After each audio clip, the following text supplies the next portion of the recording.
मेघालय और असम के बॉर्डर के बीच एक सुनसान जंगल में रात ने अपनी काली घनी चादर ओढ़ ऐठ ली थी। चारों तरफ अंधेरा ही अंधेरा था। दूर दूर तक कोई दिखाई नहीं दे रहा था, न किसी की आवाज आ रही थी। उस रात लोकेश अकेले उस जंगल को पार करने में लगा था। उसके चेहरे को देखकर ऐसा लग रहा था जैसे वो किसी बहुत बड़ी मुसीबत में है। इस जंगल के बारे में जाना जाता था कि अगर कोई भी इंसान सूरज ढलने के बाद यहां आता है तो उसे एक शैतान अपने वश में कर लेता है। वो फिर इसी जंगल में हमेशा हमेशा के लिए कैद हो जाता है। लोकेश को यह बात पता थी, लेकिन वो फिर भी रुक नहीं रहा था, बस आगे बढ़े जा रहा था।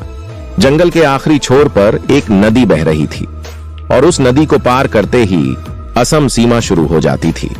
उस नदी के ठीक बगल में लकड़ी से बनी एक पुरानी हवेली थी। हवेली के आगे एक बोर्ड लगा था जिस पर लिखा था वशीकरण बाबा। गांव के लोगों का मानना था कि उस हवेली में कुछ अजीब है। वहां ऐसी शैतानी ताकतें हैं जो हवेली में रहने वाले वशीकरण बाबा के मंत्रों की ताकत से इस दुनिया में आ गई हैं। 25 साल का लोकेश अब उस हवेली के ठीक सामने खड़ा था और जोर जोर हाँफ रहा था। उस हवेली के दरवाजे पर एक बड़ा सा चौकोर निशान बना था, ठीक वैसे ही जैसे किसी मंत्र तंत्र की किताबों में होता है। लोकेश ने हिम्मत जुटाई और दरवाजा खोला। अंदर उसने देखा कि एक बेहद अजीब सा दिखने वाला बाबा वहां कुछ हड्डियों की धुआं कर रहा है। बाबा की नजर तुरंत लोकेश पर गई। अब वो जोर जोर से बड़े ही डरावने तरीके से मंत्रों को बोलने लगा। लोकेश बाबा को देखकर घबरा गया था, लेकिन वो जिस मकसद से बाबा के पास आया था उसे पूरा किए बगैर वो कहीं नहीं जा सकता था। आज से 2 दिन पहले लोकेश की शादी को 2 साल होने को आए थे। वो अपनी बीवी वर्षा से बहुत प्यार करता था, लेकिन कुछ दिनों से वर्षा के बदले बर्ताव के कारण लोकेश को वर्षा पर शक होने लगा था। उसे लगने लगा था कि वर्षा का किसी और लड़के के साथ चक्कर चल रहा है, जिसे लेकर दोनों के बीच बहुत लड़ाई हो गई और आखिर में बात डिवोर्स तक पहुंच गई और वर्षा उसे छोड़कर अपने दोस्त के घर रहने चली गई थी। लोकेश वर्षा पर शक करते करते पागल हो गया था। उसके दिमाग से वर्षा का ख्याल निकल ही नहीं रहा था। सोते जागते वो बस वर्षा के बारे में ही सोचता रहता। एक दिन वो बस से ट्रेवल कर रहा था तो उसकी नजर सीट पर लगे एक स्टिकर पर गई जिस पर लिखा था सिर्फ 1 घंटे में खोए हुए प्यार को वापस पाएं, और इसी के साथ नीचे एक पता भी लिखा था। लोकेश अब उसी पते पर पहुंच चुका था, वशीकरण बाबा के पास। बाबा के मंत्रों की आवाज अब धीमी हो गई थी, पर अंदर एक गहरा सन्नाटा था। बाबा ने बिना लोकेश की तरफ देखे उससे उसके आने का कारण पूछ लिया। लोकेश ने उस बाबा को सब कुछ बता दिया। बाबा ने लोकेश की बातें सुनकर एक हल्की सी मुस्कुराहट के साथ उसे एक लाल कपड़ा दिया और कहा कि इसे धारण करके रोज रात वर्षा की फोटो देखकर लोकेश को यह मंत्र पढ़ना है। और धीरे से लोकेश के कान में उस बाबा ने एक मंत्र कहा। इस मंत्र को पढ़ने के बाद वो बाबा फिर से अपनी पूजा में लग गया। लोकेश ने बाबा को पैसे देने के लिए अपने हाथ आगे बढ़ाया, लेकिन उस बाबा ने कोई भी पैसा लेने के लिए मना कर दिया। लोकेश वापस जंगल के रास्ते जाने लगा। इस बात पर ताज्जुब कर भी रहा था कि अचानक उसे लगा कि कोई उसका पीछा कर रहा है। अनजानी रात में गांव की कच्ची सड़क पर चलते हुए उसे ऐसा लग रहा था कि किसी अनजान शक्ति की उस पर निगरानी है। वो जितनी तेज चलने की कोशिश करता, उसके कदम उतने ही धीमे धीमे बढ़ रहे थे। रात के 12 बजने में कुछ ही मिनट थे। लोकेश अपने घर पहुंचा। उसने पर्स से वर्षा की तस्वीर निकाली और बाबा का दिया हुआ लाल कपड़ा पहना और बाबा का दिया हुआ मंत्र का उच्चारण करने लगा। तभी अचानक उसे ऐसा लगा कि उसे किसी काले साए ने घेर लिया है और वो उस पर कब्जा जमाने की कोशिश कर रहा है। लोकेश ने अपना सर चारों तरफ घुमाया और जोर जोर से मंत्र पढ़ने लगा। कुछ ही समय में वो काला साया वहां से गायब हो गया। लोकेश रोज यही करता। ऐसा करते करते कई दिन गुजर गए, लेकिन लोकेश की बीवी वर्षा अभी भी वापस नहीं आई। लोकेश ने फिर से वशीकरण बाबा से मिलने का फैसला किया। हवेली पहुंचकर उसने बाबा को बताया कि वर्षा अब तक उसकी जिंदगी में वापस नहीं आई है। बाबा ने 2 मिनट के लिए अपनी आंखें बंद की। लोकेश के गले में जो लाल धागा है वो उसके वशीकरण की शक्ति को कम कर रहा है। लोकेश ने वो धागा तुरंत उतार दिया।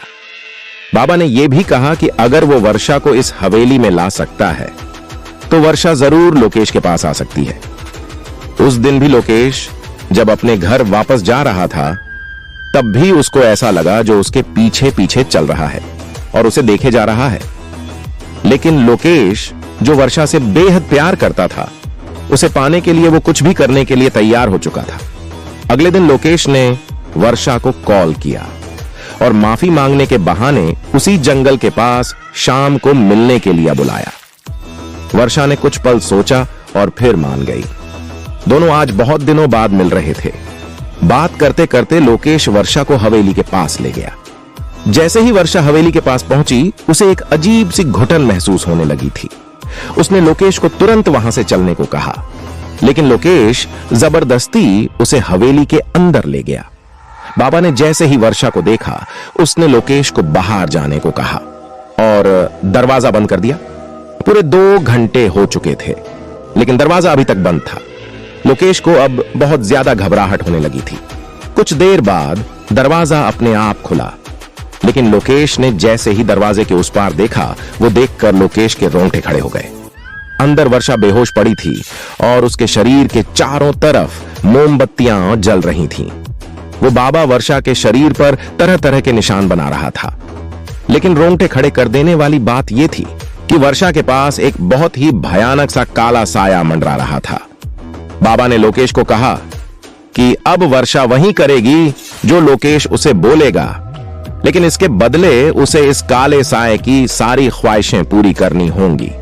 लोकेश को कुछ समझ नहीं आ रहा था।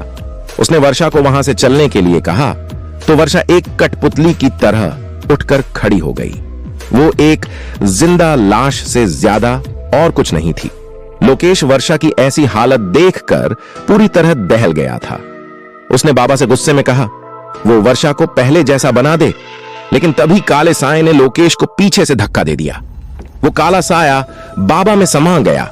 उस बाबा का रूप एक भयानक आत्मा में बदलने लगा था। उस बाबा के चेहरे का रंग नीला पड़ गया और आंखें पूरी सफेद हो गईं और जोर जोर से हंसने लगा। उस बाबा ने अपने भयानक रूप में बोला कि वो कोई मामूली इंसान नहीं है, बल्कि वो एक शैतान का साया है जो इस जंगल में न जाने कब से कैद था, और उसने वर्षा की आत्मा चुरा के अपने आप को आजाद कर लिया है और लोकेश को हमेशा के लिए अपना गुलाम बना लिया है। यह सब सुनकर लोकेश वहां से फौरन भागा, पर वो उस जंगल से निकल ही नहीं पा रहा था। वो जहां से निकलता कुछ देर बाद वो वापस उस हवेली के सामने ही आ जाता। धीरे धीरे उसके दिमाग ने काम करना बंद कर दिया और वो उसी जंगल में कैद हो गया। 2 महीने बाद उसी जंगल में पुलिस को 2 सड्डियाने हुई लाशें मिली। वो लाशें किसी और की नहीं, बल्कि लोकेश और वर्षा की ही थीं। आज भी ये जंगल कई राजों को समेटे हुए हैं। अगर मेरी ये कहानी आपको पसंद आई हो तो लाइक, कमेंट, शेयर और सब्सक्राइब जरूर करें।